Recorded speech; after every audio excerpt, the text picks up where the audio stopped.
Je suis en train de dire que tout est en vous. Et notre ami Sylvain Carruffel le dit depuis longtemps, la solution est en vous. Oui, c'est vrai.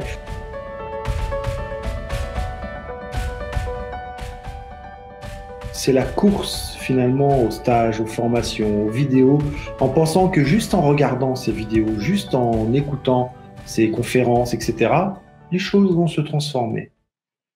Mais si vous décidez pas de changer des choses dans vos comportements, vos attitudes extérieures, c'est-à-dire ce que l'on voit de vous, en allant justement vous connecter à ça, et effectivement, Céline, c'est ce que je suis en train de dire. Alors, les anti-développement personnel disent oui, c'est facile, tout est en vous, ça c'est du pelleteur de nuages, mais c'est vrai. On dit pas que il suffit que tout soit en vous. On vous dit tout est en vous. Nous, et au début on se définissait comme ça, nous ne sommes que des activateurs en fait de changement. On va aller toucher, parfois bousculer, souvent bousculer, des choses en vous qui vont réveiller qui vous êtes. Et vous allez plus avoir le choix que de voir qui vous êtes. Alors c'est ça qui est challengeant, c'est ça qui est chiant, c'est ça qui est difficile, c'est ça qui est parfois tourmentant un petit peu pendant une période. C'est tout ça qui est compliqué. Et tout ça, on peut pas le faire seul. Si on le fait seul, dans 1500 ans, vous en serez à votre 15e vie, allez, même un peu plus, 20e vie, et vous ne serez toujours pas dans l'épanouissement. Et c'est possible qu'à la fin de cette vie, on ne soit pas tous complètement épanouis. Mais tant qu'à faire, autant essayer de s'incarner un maximum pour avoir un maximum de transformation. Et si on les a pas toutes eues, eh ben pour ceux qui croient à la réincarnation, on prépare le terrain. On prépare le terrain pour que la prochaine fois, ça soit encore plus rapide et que rapidement, on puisse être à l'épanouissement. Parce que pour ceux qui connaissent un peu la PNL, en PNL, vous avez un exercice qui s'appelle les niveaux logiques, qui a été en tout cas modélisé par Diels. Et dans ces niveaux logiques, il y a plusieurs étapes. Et quand on arrive en haut, on est à l'endroit de l'identitaire. C'est ce que nous, on appelle l'identité sublime. Donc là, vous êtes en pleine incarnation de qui vous êtes. Et quand vous êtes dans cette identité sublime-là, vous commencez à avoir un impact sur le monde parce que c'est une pyramide. Et en fait, en haut, on inverse la pyramide. Et c'est seulement si vous êtes et vous incarnez pleinement votre moi profond, votre identité sublime, le meilleur qui est en vous, d'où les nombreuses phrases comme la meilleure version de vous-même, etc. Mais le meilleur qui est en vous et que vous le laissez exister, même vous lui permettez d'exister, de rayonner, eh bien, vous n'aurez plus rien à faire pour avoir un impact sur le monde parce que ce rayonnement le fera. Et vous n'aurez qu'à, finalement, comme j'ai envie de dire, qu'on le fait, nous, un petit peu, juste mettre le doigt, tac, tac, soulever un problème, dire une phrase, etc. Et ça débloquera les gens en face de vous. Et parce que je sais que parmi ceux qui nous suivent, il y en a beaucoup qui veulent accompagner, aider les autres à s'épanouir et à se réaliser dans leur vie et peut-être même aller au-delà de la réalisation qu'ils pouvaient entrevoir tout seuls et leur permettre de voir plus grand tous ensemble. Et là, en fait, on parle du domaine du soi, dans nos 5 domaines. En fait, on est vraiment sur le domaine du soi et avec le je suis. Le je suis tout seul. Ne mettez rien derrière parce que je suis. Vous devenez ce que vous mettez derrière je suis. Juste, répétez-vous cette phrase, je suis. Et voyez ce que ça fait à l'intérieur.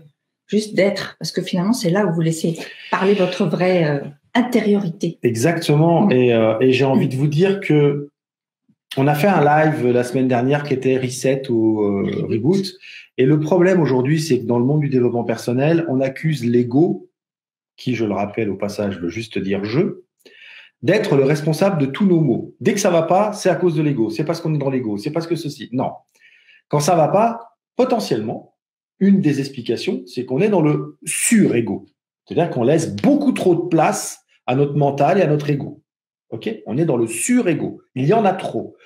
Et puis, les gens qui sont transparents, qu'on voit jamais, qu'on n'entend jamais, bah, eux, ils sont dans le sous-ego. C'est-à-dire que eux, jamais, ils ne se laissent exister aux yeux des autres.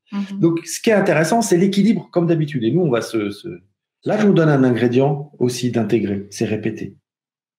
Arrêtons de croire que les choses s'intègrent comme ça, comme par miracle. Ma méthode à moi, c'est d'enseigner les choses. C'est ce qui me permet de l'intégrer. Donc, je les répète. C'est pas parce que je suis en train de l'enseigner que je les répète pas. Je les répète plusieurs fois même. Plein de fois même. Et c'est ce qui m'entraîne à les intégrer. Donc ne pensez pas, et on l'a dit à nos participants ce week-end, ne croyez pas que d'être venu faire 2 jours ou d'être venu faire 4 fois 3 jours avec nous, d'avoir fait les exercices quand vous étiez là, mais que quand vous rentrez chez vous, vous fermez les cahiers, vous les mettez dans les placards et vous ne les sortez plus, ça ne marchera pas. Il n'y aura pas de transformation. Non. Je le dis, ça ne marchera pas. Ça ne marche pas pour plein de gens parce qu'ils pensent que de juste consommer vont leur permettre de changer. Et en plus, ils pensent que ça va aller vite. Et moi, j'ai l'exemple, je vais mon exemple, parce que justement, moi, j'ai déjà fait ce programme, en fait, il y a 5 ans, en tant que participante. Et j'avais donc tous mes cahiers, tous mes trucs, etc. Je n'ai pas vraiment remis le nez dedans depuis. Et là, j'ai remis le nez dedans au fur et à mesure. Je remets le nez dedans parce que justement, on est en train de l'animer ensemble, etc. Donc, je me mets dans les exercices. Et je me dis, je regarde ce que j'avais écrit et je vois que finalement, le fond, même s'il y a la façon de l'écrire ou il y a des choses qui ont changé, mais le fond n'a pas changé. Et c'était des choses qui finalement, j'ai laissé 5 ans encore à aller patauger à droite à gauche pour aller voir et tout. Mais ce truc-là, puis quand je me suis relue, je dis, je l'avais déjà écrit en fait. Et voilà. Et tout ça, tout ce temps finalement perdu à tourner en rond, à vouloir faire des choses.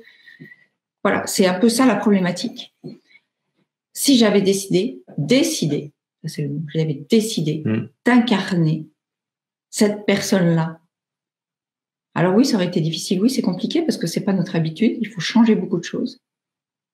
Mais vous savez, de mettre des routines tous les jours, je sais qu'il y en a qui détestent ce mot, appelez-le rituel si vous voulez. On s'en fout. On s'en fout. Mais mettre des choses récurrentes, il n'y a que comme ça que ça fonctionne. Et du coup, c'est une routine. Oui. Et oui, c'est pour moi, mais moi j'ai pas de problème avec le mot. Non, mais c'est pour eux, c'est pour vous faire réagir. Et je sais qu'il y a 2 personnes qui nous écoutent qui vont réagir, mais à un moment donné, au lieu de bloquer sur un mot en disant non mais moi je veux pas être dans la routine, non mais moi je veux pas me sentir enfermé dans la répétition, non mais moi je veux dépasser les mots. Ok, mais quand tu dis non à la répétition, à quoi tu dis non dans ta vie? Quand tu dis non à mettre des routines en place qui vont te permettre de te structurer, qui vont te permettre de booster tes journées, etc., à quoi tu dis non? Posez-vous cette question. Vous dites non à la transformation. Vous dites non à ce qu'elle aille un peu plus vite que l'évolution. Donc juste avant l'évolution, il y a l'érosion. Vous voyez un peu le genre. Le nombre d'années que ça a mis pour que les montagnes soient façonnées, que les pierres soient façonnées, que les galets soient ronds. Ok, si vous voulez aller à la vitesse d'un galet, pas de souci. Pas de souci. Mais on vous le dit à l'avance. Des gens qui veulent aller à la vitesse du galet, on en voit plein. Et vous savez comment on appelle ça? Ah, je croyais qu'elle allait savoir. Des errants. Ah, des errants. Des errants, parce qu'ils vont tellement lentement et ils regardent à droite, à gauche et ils savent pas trop. Est-ce que je vais me faire user de ce côté-là? Est-ce que je vais me faire user de ce côté-là? Pas mal de galets, je trouve. Oui, tiens, il y a une vague, elle a l'air sympa, celle-là va m'user plus vite. Le galet errant. Je sais, je tape un peu fort, mais à un moment donné, si vous voulez vraiment qu'il se passe des choses dans votre vie, d'abord, il faut vous incarner, il faut oser montrer qui vous êtes. Et mon ami zérologue Steve Doupeux ne dira pas le contraire.